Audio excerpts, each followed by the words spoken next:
আওয়ামী লীগের চরিত্রটাই হলো এরকম, এর যে একটু ভালোবাসে তার সে হত্যা করে। শহীদ প্রেসিডেন্ট জিয়াউর রহমান শেখ হাসিনাকে দেশে আসার অনুমতি দিছিলেন, সুযোগ দিছিলেন এবং বলছে থাক সবাই রাজনীতি করুক। আসার 1 মাসের মধ্যে জিয়াউর রহমান শহীদ হয়ে গেছে, 13 দিনের মধ্যে। এবার দেখেন এই যে আমরা এখন যারা সবাই করতেছি, সুতরাং এটা একটা বিষ। এই বিষের সাথে আমরা কিভাবে লড়াই করব? জাতীয় ঐক্যমত্য তৈরি করতে হবে। সুতরাং পলিটিক্যাল পার্টি এবং সবার প্রতি একটা কথা, প্লিজ আপনারা বিএনপিকে শতভাগ কর্নার করে দিয়েন না। বিএনপি এই আধিপত্যবাদ বিরোধী লড়াইয়ের জন্য আমাদের একটা বড় শক্তি। এই শক্তিকে এত বেশি কর্নার করা যাবে না যাতে তারা গিয়ে আওয়ামী লীগের হাত ধরে ফেলে।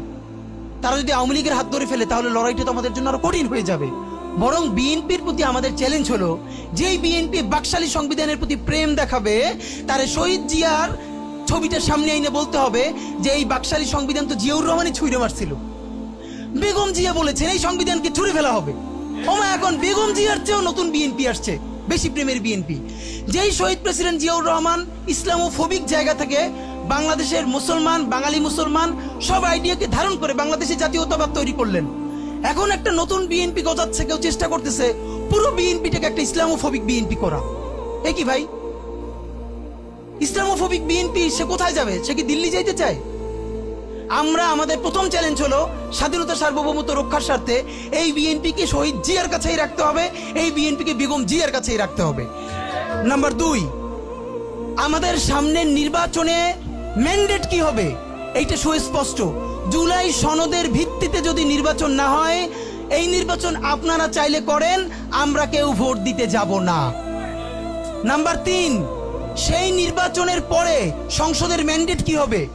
সংসদে জুলাইয়ের বর্তমান সনদে যেটা স্বাক্ষরিত হবে সবার ঐক্যমত্যের ভিত্তিতে, এটা নির্বাচনের আগে মানে সংবিধান সংশোধন করা ছাড়াই অধ্যাদেশের বলে বলে যেটা করা সম্ভব সেটা আগেই করে ফেলতে হবে এবং তাকে দিয়ে নির্বাচন করাইতে হবে।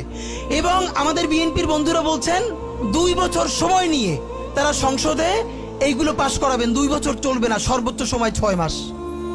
সংসদের প্রথম 6 মাসের মধ্যে জুলাই সনদের সমস্ত কথাগুলো সংবিধান ইনকর্পোরেট করতে হবে। যদি পারেন নতুন সংবিধান করতে হবে, নতুন সংবিধান করতে না পারলে এইটার মধ্যে ইনকর্পোরেট করতে হবে। রাজনৈতিক বিভাজনের ফাঁকে একমাত্র সমস্ত সুবিধা নেবে ফ্যাসিবাদ, ফ্যাসিবাদের শক্তি এবং আওয়ামী লীগ। আমরা আমাদের জীবন থাকতে বাংলাদেশের মাটিতে ভারতীয় আধিপত্যবাদ থেকে শুরু করে আর কোনো বিদেশি আধিপত্যবাদ, হাসিনা এবং ফ্যাসিবাদকে মেনে নিব না। এবং আমরা যদি শহীদ হয়ে যাই, আমাদের সন্তানেরা লড়বে, তার সন্তানেরা লড়বে। কিয়ামত পর্যন্ত বাংলাদেশ নামক জমিন যতদিন বেঁচে থাকবে ততদিন পর্যন্ত আজাদির সন্তানেরা লড়াই করবেই করবে। ইনকিলাব জিন্দাবাদ।